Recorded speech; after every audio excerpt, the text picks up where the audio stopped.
Paul McCartney and John Lennon formed one of the most iconic songwriting duos in music history. Together, they crafted a remarkable catalog of songs that propelled the Beatles to global fame.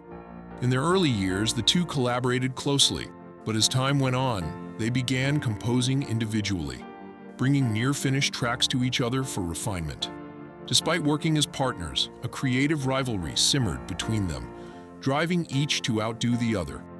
Lennon once acknowledged in a 1980 Playboy interview that there was a degree of competition, especially when it came to securing the A-side of a single. He remarked that in the earlier years, he often took the lead creatively, even suggesting that Paul sang a bridge on A Hard Day's Night only because it was out of his vocal range. Years later, McCartney echoed the sentiment in a 2018 CBS interview, admitting that both he and John were indeed competitive, even if they didn't openly show it at the time. Imitating John's voice, Paul jokingly recalled how each new song motivated the other to respond with something even better, such as how Lennon's Strawberry Fields Forever inspired McCartney to write Penny Lane, each track rooted in personal memories from their hometown of Liverpool.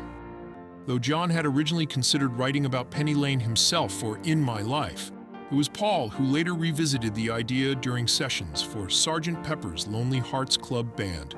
Though the song didn't make the final cut of the album, McCartney's nostalgic lyrics vividly capture the ordinary yet meaningful scenes from Mossley Hill. He reflected on how the bus depot at Penny Lane served as a central part of his daily routine in childhood, a place he passed en route to John's home. Paul later shared in the Beatles anthology that John contributed to the third verse of Penny Lane, as they often collaborated on capturing these shared recollections. The song, recorded in late 1966 and early 1967, underwent several revisions at Paul's insistence until he felt it was right. Released in February 1967 alongside Strawberry Fields Forever, the single initially puzzled critics with its experimental nature. Although it didn't top the UK charts, a first since 1963, John and Ringo welcomed the break from pressure, with Lennon once commenting that they didn't mind a symbolic fall from grace. Across the US, Penny Lane fared better, hitting #1 briefly and earning gold certification. Over time, critics came to see both songs as central to the Beatles' evolving sound.